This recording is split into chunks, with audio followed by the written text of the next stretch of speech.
Hello everyone, welcome back to my channel जिसका नाम है साइंस एंड मैथ विद कीर्ति।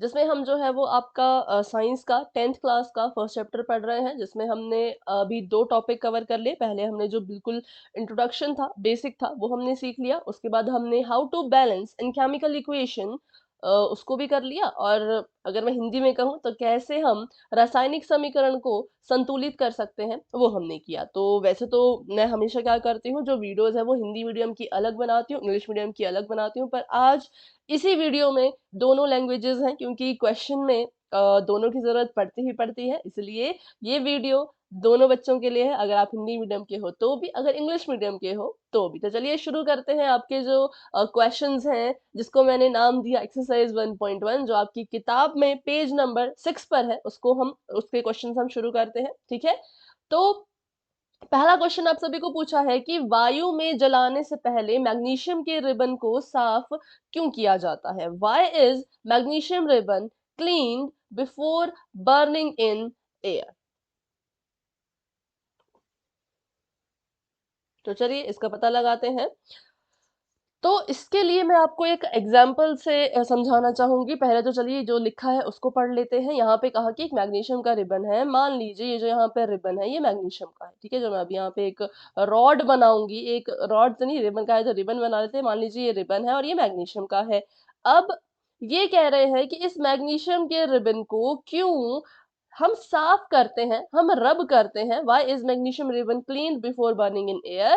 तो क्या कारण है इसका? सबसे पहले आपने ये तो हमने सबने पढ़ा है कि अगर हम मैग्नीशियम को ऑक्सीजन के साथ रिएक्ट करने दें, इसकी अभिक्रिया करने दें, तो ये मिलकर के बना देता है MgO। इस इक्वेशन को बैलेंस कीजिए, तो बैलेंस करने के लिए यहाँ पर भी 2 आ जाएगा, यहाँ पर भी 2 आ जाएगा। ठीक है, ये हमने इसको बैलेंस कर दिया। तो मैग्नीशियम जब ऑक्सीजन के साथ रिएक्ट करता है, अभिक्रिया करता है, तो वो मैग्नीशियम ऑक्साइड बन जाता है। इसका मतलब इस मैग्नीशियम के रिबन पर ऑक्सीजन की जो लेयर है वो जम जाएगी। ठीक है, अब हम सभी के घर में चूल्हा है, हम सभी ने कभी ना कभी आग जलाई है। चूल्हा नहीं भी हो पर कभी ना कभी हमने आग जलाई है। अब जब हम आग जलाते हैं तो हम बार बार उसको ऐसे हवा क्यों देते हैं, या बार बार हम ऐसे उस पर फूंक क्यों मारते हैं?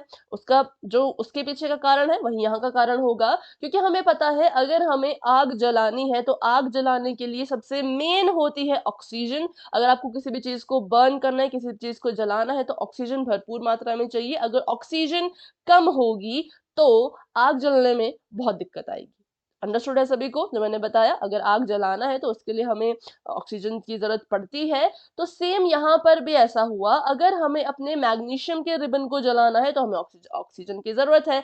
जब हम इसको जलाने की कोशिश करेंगे तो हम चाहेंगे कि मैग्नीशियम को जलाते वक्त जो ऑक्सीजन है या जो एयर है वो उसके टच में रहे। पर यहाँ पर क्या हुआ, यहाँ पर जो ये मैग्नीशियम का रिबन था, इसको पहले से ही मैग्नीशियम ऑक्साइड की जो लेयर है उसने जो है वो ऐसे जकड़ के रखा है।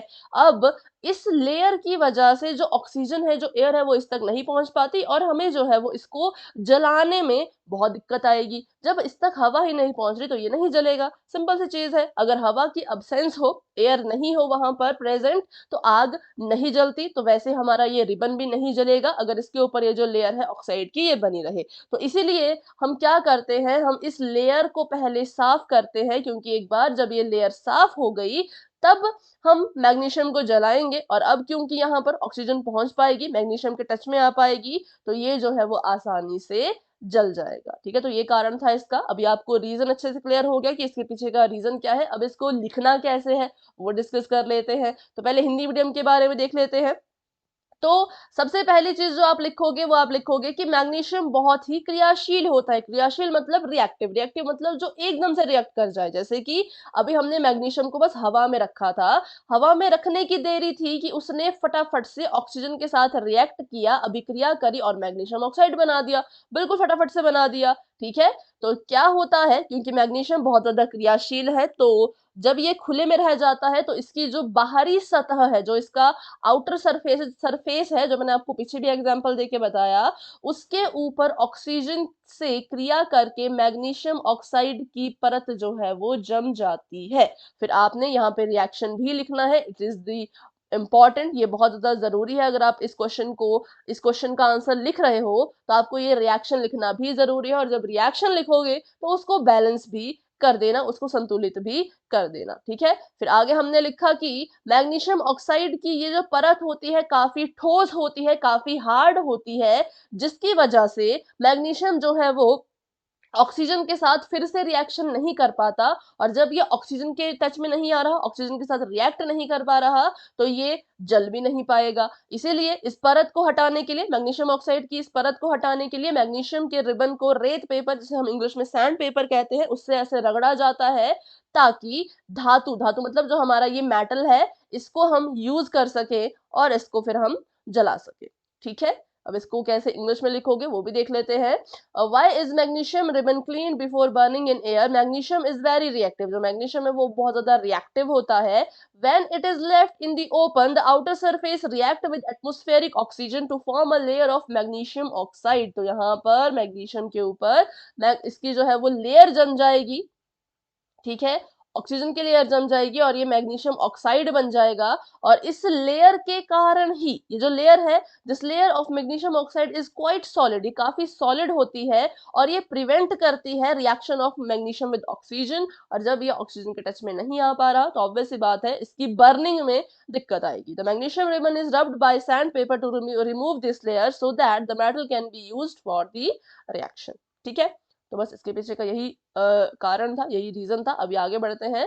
तो आगे जो हम क्वेश्चन करने वाले हैं बच्चों, उसके लिए आपको फिर से इनकी जरूरत पड़ने वाली है, तो मैं चाहती हूँ एक बार आप फिर से इनको फटाफट से देख लो, याद कर लो, रिवाइज कर लो। ये हमने अपनी बिल्कुल फर्स्ट क्लास में जो है वो पढ़ा था, ठीक है। अच्छा, फर्स्ट क्लास से याद आया कि जिस भी स्टूडेंट ने पिछली क्लास नहीं देखी है बैलेंसिंग ऑफ इक्वेशन की या समीकरण के संतुलन की, तो प्लीज पिछली क्लास को देख लेना, उसका लिंक मैं डिस्क्रिप्शन बॉक्स में डाल दूंगी, ठीक है। चलिए, तो मैग्नीशियम को अगर सिंबलाइज करना है, इसका अगर सिंबल लिखना है तो हम लिखेंगे Mg। ऑक्सीजन का अगर सिंबल लिखना है तो हम लिखेंगे O2, ठीक है। क्लोरीन का अगर सिंबल लिखना है तो हम लिखेंगे Cl2। वाटर या फिर जल का अगर सिंबल लिखना है तो हम लिखेंगे H2O। आयरन का लिखेंगे Fe। जिंक सल्फेट को लिखते हैं ZnSO4। सोडियम क्लोराइड को लिखते हैं NaCl, और आयरन ऑक्साइड को लिखते हैं Fe3O4। ये सभी फटाफट से याद कर लो किसको क्या कहते हैं, ठीक है। वीडियो को पॉज करके याद कर लो, उसके बाद आगे बढ़ना। नेक्स्ट है सल्फ्यूरिक एसिड, सल्फ्यूरिक अम्ल, जिसको लिखते हैं H2SO4। हाइड्रोजन क्लोराइड को लिखते हैं HCl। बेरियम क्लोराइड को लिखते हैं BaCl2। एल्यूमिनियम सल्फेट को लिखते हैं Al2SO4, और SO4 के ऊपर ऐसे ब्रैकेट लगा करके 3, ठीक है। SO4 के ऊपर ऐसे ब्रैकेट लगा करके नीचे इसके सबस्क्रिप्ट में 3। सोडियम हाइड्रोक्साइड को लिखते हैं NaOH। एल्यूमिनियम क्लोराइड को लिखते हैं AlCl3। बेरियम सल्फेट को लिखते हैं BaSO4, और हमारे हाइड्रोजन को लिखते हैं H2। क्योंकि ये देखो, नाम जो इंग्लिश में है सेम नाम हिंदी में भी है, तो इसलिए मैंने इस क्लास को बाइलिंगुअल रखा, मतलब दोनों दोनों लैंग्वेज में इस क्लास को मैंने रखा, क्योंकि ये आसान है, ये दोनों दोनों में मैनेज आप सब बच्चों से हो जाएगी, ठीक है। तो चलिए बढ़ते हैं अपने सवाल की तरफ, जो कि कुछ इस तरह का है। क्वेश्चन नंबर 2 है ये, पेज नंबर 6 पर। निम्नलिखित रासायनिक अभिक्रियाओं के लिए संतुलित समीकरण लिखिए। Right balance equations for the following chemical reaction. पहला रिएक्शन है, हाइड्रोजन में जब क्लोरीन की अभिक्रिया कराई, हाइड्रोजन और क्लोरीन को जब रिएक्ट कराया तो हाइड्रोजन क्लोराइड बन गया। सेकेंड है, barium chloride plus aluminium sulphate gives barium sulphate plus aluminium chloride. तीसरा है, सोडियम में जल यानी सोडियम में वाटर का रिएक्शन करवाया तो हमें मिलेगा सोडियम हाइड्रोक्साइड प्लस हाइड्रोजन, ठीक है। तो अब देखो यहाँ पर इसको जो है वो हमने यहाँ पे सिंबल काम आएंगे, क्योंकि अगर आपको इन सवालों में सिंबल नहीं आते होंगे तो फिर आप इसको जो है वो सॉल्व ही नहीं कर पाओगे, क्योंकि सिंबल आना जरूरी है। बिना सिंबल के आप इनकी इक्वेशन ही नहीं बना पाओगे। जब इक्वेशन ही नहीं बना सके तो फिर कैसे इसको सॉल्व करोगे, है ना। तो इसलिए मैंने आपको सिंबल पहले ही बता दिए, लेकिन अभी भी अगर किसी स्टूडेंट ने सिंबल नहीं देखे हैं तो प्लीज आप अपने सिंबल जो है वो पीछे जा करके वीडियो को पॉज करके अच्छे से देख लो, ठीक है। चलिए आगे बढ़ते हैं। सबसे पहले बात कर लेते हैं सेकंड के फर्स्ट पार्ट की। ये कह रहे हैं हाइड्रोजन में क्लोरीन को रिएक्ट करवाओ तो हाइड्रोजन क्लोराइड मिलेगा। हमने कहा ठीक है, हमें पता है हाइड्रोजन का सिंबल होता है H और H2। और क्लोरीन का सिंबल होता है Cl2 और ये हमें दे रहा है HCl। ठीक है, तो अब इसको बैलेंस करना है। बैलेंस करने के लिए देख लीजिए, यहाँ पर रिएक्टेंट में, अभिकारक में जो हाइड्रोजन है उसके पास जो परमाणु संख्या कह लो या फिर नंबर ऑफ एटम्स कह लो, वो 2 है, और क्लोरीन के पास भी नंबर ऑफ एटम्स कह लो, परमाणु संख्या कह लो, 2 है। और अगर हम बात करें प्रोडक्ट में, उत्पाद में, तो उत्पाद में HCl 1 है और क्लोरीन भी 1 है। तो यहाँ पर हम क्या करेंगे, हमें हाइड्रोजन को भी 2 बनाना है, हमें क्लोरीन को भी 2 बनाना है। तो सिंपल सी बात है, अगर हम HCl को 2 से मल्टीप्लाई कर दें तो दोनों 2 बन जाएंगे, क्योंकि हमने पिछली क्लास में पढ़ रखा है कैसे बैलेंस करते हैं। ये हाइड्रोजन के सबस्क्रिप्ट में देखो, यहाँ पर 2 था, क्लोरीन के सबस्क्रिप्ट में देखा तो यहाँ पर 2 था। इसका मतलब हाइड्रोजन यहाँ 2 है, क्लोरीन यहाँ 2 है। और जब प्रोडक्ट में देखा तो इस हाइड्रोजन के सबस्क्रिप्ट में कुछ नहीं था, क्लोरीन के सबस्क्रिप्ट में भी कुछ नहीं था। ये सब कुछ बच्चों हमने पिछली क्लास में अच्छे से किया, जिसका लिंक मैंने डिस्क्रिप्शन में डाल दिया। तो किसी ने अगर नहीं देखी है डिटेल वीडियो तो प्लीज जरूर देख लेना। ये 1-1 है, ठीक है। इनके इनके सबस्क्रिप्ट में, या यूं कहें कि इनके यहाँ पर बिल्कुल राइट कॉर्नर पे कुछ भी नहीं लिख रखा, तो हम समझ गए कि यहाँ पे 1 है, इसलिए मैंने इसको 1 लिख दिया। अब क्योंकि मैंने इसके आगे 2 लिख दिया है, ये 2 क्या करेगा, इसके साथ जाकर के गुणा कर देगा, मल्टीप्लाई कर देगा, और यहाँ पर हाइड्रोजन भी हो गया 2 1 जा 2, 2 1 कम 2, और क्लोरीन भी हो गया 2 1 जा 2, 2 1 कम 2। तो यहाँ पर अब हमने इसको बैलेंस कर दिया है, क्योंकि हमारा जो प्रोडक्ट है और हमारा जो रिएक्टेंट है, जो उत्पाद है और जो अभिकारक है, उन दोनों में ही इस 2 की गुणा करवा देने से उन दोनों में ही परमाणु संख्या बराबर हो गई। तो हम कहेंगे हमारी इक्वेशन, हमारा समीकरण बिल्कुल बैलेंस्ड है। तो चलिए करते हैं अपना अगला सवाल। अगला क्वेश्चन हम सभी के सामने ये है, बेरियम क्लोराइड जमा aluminium sulphate gives barium sulphate और एल्यूमिनियम क्लोराइड। ठीक है, तो यहाँ पर हम पहले तो लिख लेते हैं इसके फॉर्मूले को। फॉर्मूले हमने अभी पीछे सीखे, तभी मैंने आपको वो फॉर्मूलाज बता दिए थे।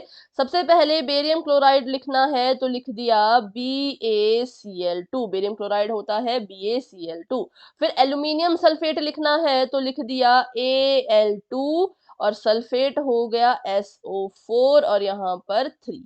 और ये हमें दे रहा है बेरियम सल्फेट, मतलब ये हमें दे रहा है BaSO4, और ये हमें साथ में दे रहा है एल्यूमिनियम क्लोराइड, मतलब AlCl3। ठीक है, चलो, तो अब इसको हमने लिख लिया, फॉर्मूला सभी सही है, देख लिया। अब हमने क्या करना है, अब हमने देखना है कि रिएक्टेंट साइड में या अभिकारक की तरफ और प्रोडक्ट साइड में, मतलब कि उत्पाद की तरफ, कौन सा तत्व, कौन सा एलिमेंट, उसका नंबर ऑफ एटम, परमाणु संख्या कितनी कितनी है, क्योंकि बैलेंस करने के लिए ये चीज हमें पता होनी चाहिए। पहले लिख दिया बेरियम, फिर लिख दिया क्लोरीन, फिर लिख दिया एल्यूमिनियम, फिर लिख दिया सल्फर, और फिर लिख दिया ऑक्सीजन। ठीक है, तो कुछ बच्चे SO4 को 1 ही मान के चलते हैं, वैसे करोगे तो वैसे भी ठीक आएगा, अलग अलग मान के चलोगे तो भी ठीक आएगा। इन दी एंड हमारा बस एक ही उद्देश्य है, एक ही मोटो है कि हम इसको बस बैलेंस कर पाए। ठीक है, तो यहाँ पर अगर मैं देखूं तो बेरियम, और यहाँ पर भी है क्लोरीन, और यहाँ पर भी है एल्यूमिनियम, और यहाँ पर भी है सल्फर, और साथ में है ऑक्सीजन। अब वीडियो को पॉज करो, खुद से इस क्वेश्चन को सॉल्व करने की कोशिश करो। ठीक है, फिर वापस आओ और देखो कि सही उत्तर आया या गलत आया। चलो बेरियम यहाँ पे देखते हैं। बेरियम के सबस्क्रिप्ट में कुछ नहीं लिख रखा, समझ गए, इसके पास 1 है। क्लोरीन के सबस्क्रिप्ट में 2 लिखा है, समझ गए, क्लोरीन 2 है। एल्यूमिनियम के सबस्क्रिप्ट में 2 लिख रखा है, समझ गए, एल्यूमिनियम 2 है। और सल्फर के सबस्क्रिप्ट में कुछ नहीं लिख रखा, तो समझ गए सल्फर 1 है। और ऑक्सीजन के लिखा है 4 और साथ में 3। ऑक्सीजन की बाद में बात करेंगे। बताओ, सल्फर मैंने ठीक लिखा है ना, बिल्कुल ठीक है ना। सल्फर के साथ कुछ तो है नहीं, जब कुछ है ही नहीं तो इसको तो 1 ही लिखेंगे, बिल्कुल ठीक है। नहीं, बिल्कुल ठीक नहीं है, गलत है, क्योंकि अब यहाँ पे होता है मैथ का फॉर्मूला यूज। कौन फॉर्मूला नहीं कह सकते, मैथ का एक कंसेप्ट कह सकते हैं कि अगर बच्चों आपको कभी ब्रैकेट दिख जाए, ठीक है, ब्रैकेट दिख जाए, ब्रैकेट को अगर हिंदी में बोलूं तो कोष्टक दिख जाए, तो क्या इसका मतलब होता है? ये ब्रैकेट है, ब्लैक कलर का ब्रैकेट है, ब्रैकेट के बाहर जो है वो 3 लिखा है। अब हमें पता है कि 4 और 3 आपस में मतलब गुणा करेंगे। ये जो 3 है, ये अंदर जो लिखा है इसकी परमाणु संख्या के साथ जाकर के गुणा करेगा। अब क्योंकि यहाँ पे ब्रैकेट है, तो ब्रैकेट से समझ जाना कि 3 जो है वो ऑक्सीजन के नंबर ऑफ एटम्स परमाणु संख्या से भी गुणा करेगा, और 3 जो है वो सल्फर के नंबर ऑफ एटम्स मतलब सल्फर के परमाणु संख्या के साथ भी गुणा करेगा। ऐसा क्यों किया? इस ब्रैकेट के कारण। ब्रैकेट का मतलब यही होता है कि जो करो, ब्रैकेट के अंदर जो भी कर रहे हो, या तो जितनी चीजें ब्रैकेट में है सभी के साथ करो, या तो फिर करो ही मत। करना है तो फिर सभी के साथ करो, क्योंकि ब्रैकेट का वही तो मतलब है। ये तो इसलिए तो ब्रैकेट लगाया जाता है। तो ब्रैकेट को समझा करो, ऐसा मत सोचना कि बस इनका मन किया तो इन्होंने ब्रैकेट लगा दिया। जी नहीं, हर ब्रैकेट का कुछ ना कुछ मतलब होता है, और यहाँ पर इसका मतलब यही है कि सल्फर एक नहीं है।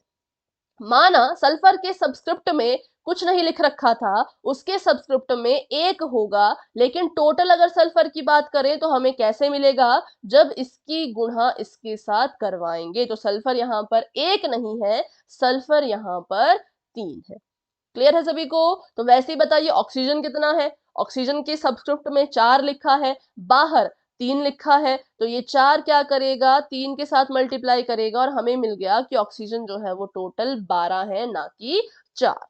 क्लियर है सभी को? चलिए आगे बढ़ते हैं। अब देख लेते हैं प्रोडक्ट वाली साइड पर। तो बेरियम के पास कुछ नहीं, तो बेरियम 1, क्लोरीन यहाँ पर 3 है तो क्लोरीन 3, एल्यूमिनियम के पास कुछ नहीं तो एल्यूमिनियम 1, सल्फर बताओ, अब सल्फर कितना होगा? 1 होगा या 4 होगा? सोचो, सोचो, सल्फर 1 होगा या फिर 4 होगा? तो इसका आंसर है 1। सल्फर 1 यहाँ पर क्यों हुआ? क्योंकि यहाँ पे कोई ब्रैकेट नहीं लगा है। यहाँ पर ब्रैकेट था तब इसने कहा कि भाई दोनों से मल्टीप्लाई करो, दोनों से गुणा करो, पर यहाँ पर कोई ब्रैकेट थोड़े है। सल्फर अकेला घूम रहा है, ऑक्सीजन अकेला घूम रहा है, तो यहाँ पर हम कह सकते हैं कि सल्फर 1 है, क्योंकि सल्फर के सबस्क्रिप्ट में कुछ नहीं लिख रखा था और ना ही यहाँ पे कोई ब्रैकेट था, तो सल्फर यहाँ पर 1 हो गया और ऑक्सीजन यहाँ पर 4 हो गए। ठीक है, सभी को क्लियर हुआ? तो चलिए अब इसकी बैलेंसिंग शुरू करते हैं। अब हमने इसको बैलेंस करना है, इसको संतुलित करना है। ये बहुत ज्यादा असंतुलित है, अनबैलेंस्ड है। तो बस शुरू करते हैं। सबसे पहले कोशिश करते हैं कि हम किसको करें बैलेंस? क्लोरीन को करते हैं, क्योंकि क्लोरीन देखो यहाँ पर 3 है, यहाँ पर 2 है ना? क्लोरीन को कर लेते हैं। तो क्लोरीन यहाँ पर 3 है, यहाँ पर 2 है, तो हम इसको गुणा करवा देंगे 2 से, और इसको गुणा करवा देंगे 3 से। यहाँ पे गुणा करवा देंगे 2 से, यहाँ गुणा करवा देंगे 3 से। तो देखिए 3 दूनी 6, क्लोरीन 6 हो गए, 2 तिया 6, क्लोरीन 6 हो गए। तो यहाँ पे लिख लेती हूँ आफ्टर बैलेंसिंग ये भी 6, और आफ्टर बैलेंसिंग ये भी 6। ठीक है, आगे बढ़ते हैं। अब कौन है जो अनबैलेंस्ड है? तो एल्यूमिनियम, क्योंकि एल्यूमिनियम यहाँ पर अब 2 हो गए, बैलेंस हो गया, सॉरी एल्यूमिनियम तो बैलेंस हो गया, क्योंकि क्लोरीन के साथ जब गुणा करवाई तो एल्यूमिनियम के साथ भी गुणा करवानी पड़ेगी, दोनों दोनों के साथ करवानी पड़ेगी। ये सब हमने बच्चों पिछले क्लास में सीख रखा है, तो बार बार मैं नहीं अब बताऊंगी, नहीं तो टाइम आपको लगेगा कि टाइम बस वेस्ट हो रहा है। तो टाइम वेस्ट नहीं करना है। जिसको भी बैलेंसिंग डीपली समझनी है वो प्लीज पिछली क्लास को देख लेना, लिंक डिस्क्रिप्शन में मिल जाएगा। और जिसको पिछली क्लास को देखा है उनको अभी समझ आ रहा होगा कि हम क्या कर रहे हैं और क्यों कर रहे हैं। ठीक है, एल्यूमिनियम यहाँ पर 2 हो चुका है, 2 हो चुका है, बैलेंस्ड है। तो इस पे बस ऐसे एरो लगा देती हूँ कि ये बैलेंस्ड है। अच्छा, अब बात करते हैं जरा बेरियम की, क्योंकि बेरियम हो चुका है अनबैलेंस्ड। यहाँ पर बेरियम 3 है, प्रोडक्ट सॉरी रिएक्टेंट अभिकारक की साइड में बेरियम जो है वो अब 3 है। तो इसको लिख लेते हैं कि बेरियम अब यहाँ पर 3 है, और यहाँ पे बेरियम 1 ही है। तो इसको 3 बनाने के लिए क्या करें? इसकी गुणा 3 से करवानी पड़ेगी, तो यहाँ भी बेरियम 3 आ जाएंगे। तो मैंने इसकी गुणा यहाँ पर 3 से करवा दी। अब क्योंकि बेरियम ने 3 से गुणा किया, तो सल्फर को के जो नंबर ऑफ एटम है और ऑक्सीजन के जो नंबर ऑफ एटम है ये भी 3 से गुणा करेंगे, तो मतलब ये भी चेंज हो जाएंगे। प्रोडक्ट साइड में सल्फर 1 था, इसने जब 3 से गुणा किया तो ये 3 बन गया, और ऑक्सीजन 4 थी, जब ऑक्सीजन ने 4 से मल्टीप्लाई किया तो ये 12 बन गया, 12 बन गया। तो एक बार फिर से यहाँ पे देख लेते हैं, इनको ठीक से देख लेते हैं कि अब किसका किसका कितना कितना हो रहा है। ठीक है, चलो शुरू करते हैं। अब रिएक्टेंट में बेरियम कितने हैं? 3। क्लोरीन कितना है? 3 दूनी 6। एल्यूमिनियम कितना है? एल्यूमिनियम 2 ही है। सल्फर कितना है? सल्फर 3 ही है। और ऑक्सीजन कितना है? तो ऑक्सीजन 12 ही है। ठीक है, अब प्रोडक्ट साइड में देख लेते हैं। प्रोडक्ट साइड में बेरियम कितने के बराबर हो गया? बेरियम हो गया 3 के बराबर, क्योंकि यहाँ पे देखो 3 की हमने इससे गुणा करवा दी है, तो 3 के बराबर। क्लोरीन हो गया 3 दूनी 6 के बराबर। एल्यूमिनियम हो गया 2 के बराबर। सल्फर हो गया 3 के बराबर। और ऑक्सीजन हो गया 4 3 12 के बराबर। सब बैलेंस्ड है बिल्कुल। तो ये हमारी इसके लिए बैलेंस्ड केमिकल इक्वेशन जो है वो बन गई। ठीक है, क्या बन गई? तो बैलेंस केमिकल इक्वेशन जो है ये बन गई। तो चलिए बढ़ते हैं आगे और करते हैं अपना अगला सवाल। तो नेक्स्ट क्वेश्चन आप सभी के सामने ये है, सोडियम में जब जल को रिएक्ट करवाया, सोडियम में जब जल की रिएक्शन कराई, अभिक्रिया कराई, तो हमें मिला सोडियम हाइड्रोक्साइड और हाइड्रोजन। तो ये हमने लिख दिया सोडियम, सोडियम को लिखते हैं Na। उसमें हमने जमा करवाना है वाटर को, मतलब H2O को, जो हमें क्या देगा? जो हमें देगा NaOH, मतलब सोडियम हाइड्रोक्साइड, और देगा हमें हाइड्रोजन, मतलब कि H2। इस समीकरण को शायद हमने पिछली क्लास में भी बैलेंस किया था। तो अभी फटाफट से वीडियो को पॉज करके इसको खुद से जो है वो बैलेंस करने की कोशिश कीजिए, क्योंकि जितनी प्रैक्टिस करेंगे आपके लिए उतना ही अच्छा होगा। ठीक है, चलिए तो इसको बैलेंस करते हैं। पहले देख लेते हैं, सोडियम जो है वो रिएक्टेंट की तरफ में, अभिकारक की तरफ में 1 है। हाइड्रोजन जो है वो 2 है। ऑक्सीजन जो है वो भी 1 है। यहाँ पर देख लेते हैं, तो सोडियम यहाँ पर 1, ऑक्सीजन यहाँ पर 1, और हाइड्रोजन यहाँ पर 1। ठीक लिखा मैंने? हाइड्रोजन 1 है? जी नहीं, हाइड्रोजन यहाँ पर 3 है। क्योंकि मैंने क्या कहा था पिछली क्लास में, कि जब हमें दिखता है कि कोई एलिमेंट, कोई तत्व खुद को दोहरा रहा है, खुद को रिपीट कर रहा है, तो उसके जो टोटल नंबर ऑफ एटम है, टोटल परमाणु संख्या है, वो कैसे निकालनी है? इस हाइड्रोजन के पास 1 ही परमाणु है तो 1, इस हाइड्रोजन के पास 2 है तो इसमें जमा कर देंगे 2, तो टोटल आ गए 3। तो यहाँ पे जो हाइड्रोजन है वो ना तो 1 है ना तो 2 है, बल्कि कितनी है? 3 है। तो बस अब इसको बैलेंस करते हैं। अच्छा, हाइड्रोजन यहाँ पर 3 है, वहां पर 2 है, 1 ही है सॉरी, तो यहाँ पर हम 3 से गुणा करवा देंगे ताकि ये 3 बन जाए। पर कुछ फायदा नहीं है, क्योंकि हमने पिछली क्लास में भी किया था, कुछ फायदा ही नहीं है। यहाँ पे 3 से गुणा करेंगे 3 दूनी 6 बन जाएगा। यहाँ पे 3 से गुणा करेंगे 3 दूनी 6 प्लस 1 7 बन जाएगा। तो इसको बैलेंस करके कुछ फायदा नहीं। और किसको बैलेंस कर सकते हैं? चलो हाइड्रोजन को करते हैं, हाइड्रोजन को नहीं, ऑक्सीजन को करते हैं। तो ऑक्सीजन को बैलेंस करने के लिए अगर मैं इसको यहाँ पर अभी के लिए 2 दे दूं, तो ये हो गई हमारे पास 2 हाइड्रोजन, 2 हाइड्रोजन, टोटल हो गई 4 हाइड्रोजन। और यहाँ पे भी 2 हाइड्रोजन पहले से था, मतलब इसको भी अगर मैं यहाँ पे 2 दे दूं, तो 2 दूनी 4, हाइड्रोजन बैलेंस हो गया।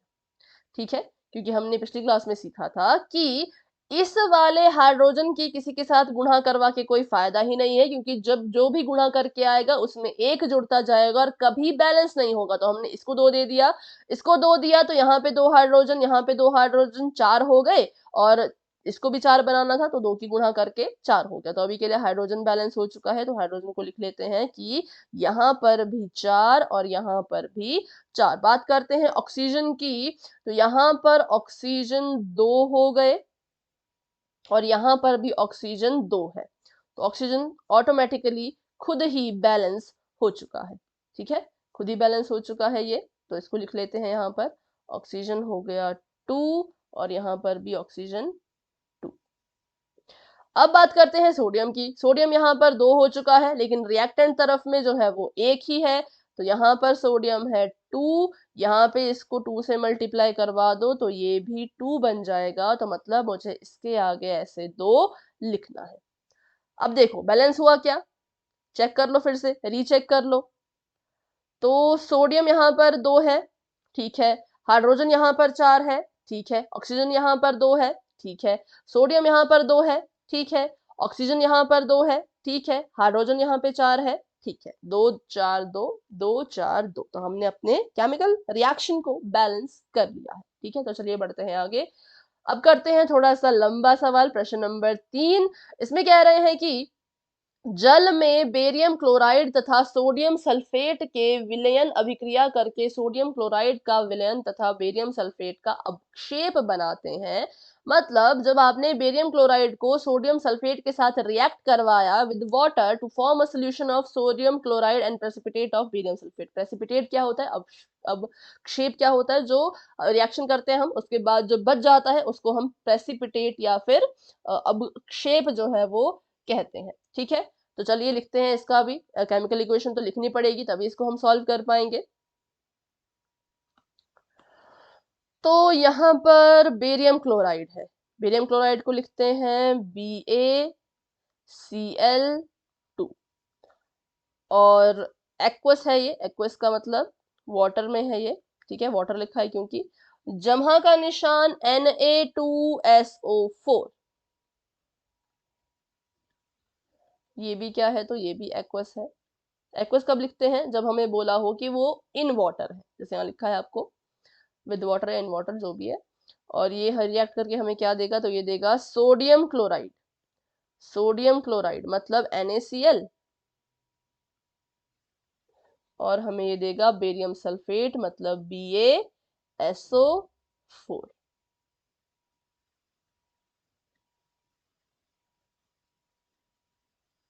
ठीक है, ठीक है, चलो तो अभी करते हैं इसको सॉल्व।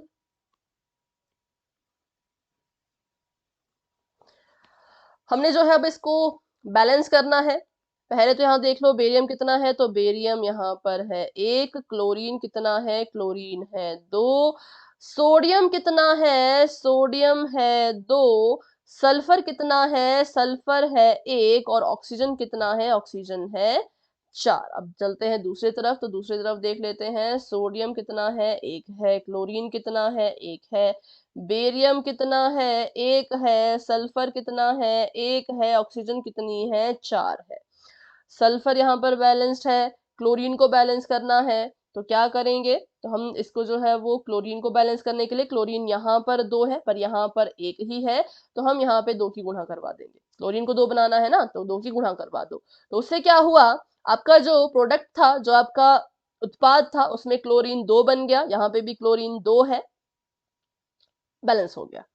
अब इसको बैलेंस करने के चक्कर में सोडियम भी बैलेंस हो गया, क्योंकि सोडियम यहाँ पर 2 है लेकिन यहाँ पे सोडियम 1 ही था। जैसे हमने क्लोरीन को 2 बनाने के चक्कर में उसकी गुणा 2 से करवाई, उससे क्या हुआ? जो सोडियम था वो भी 2 बन गया। ठीक है, चलिए अब इसको और सॉल्व कर लेते हैं। तो और किसको बैलेंस करना है? बेरियम बैलेंस है, पहले से ही बैलेंस है बेरियम। सल्फर भी बैलेंस है, ऑक्सीजन भी बैलेंस है।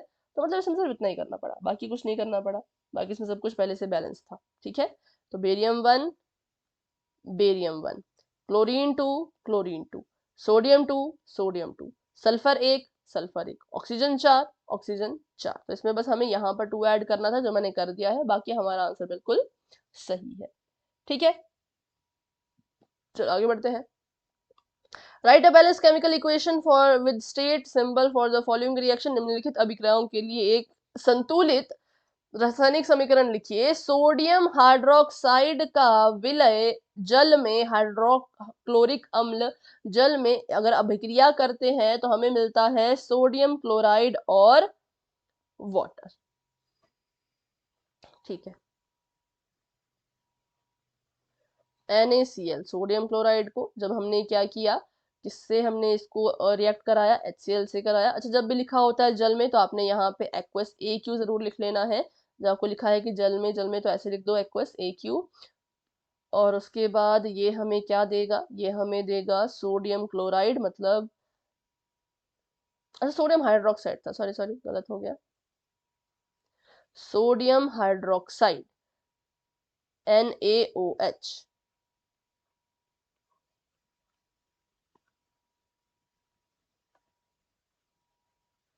ठीक है, तो ये हमें देगा सोडियम क्लोराइड NaCl, और फिर हमें ये देगा वाटर मतलब कि H2O। चलिए अब इसको बैलेंस करते हैं।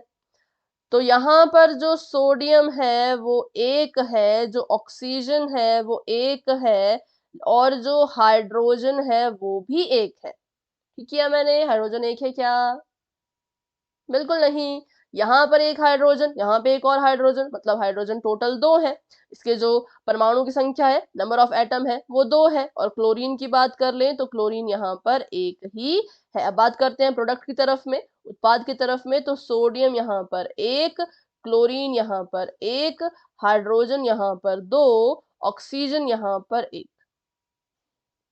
बताओ, क्या इस क्वेश्चन को बैलेंस करने की ज़रूरत पड़ी?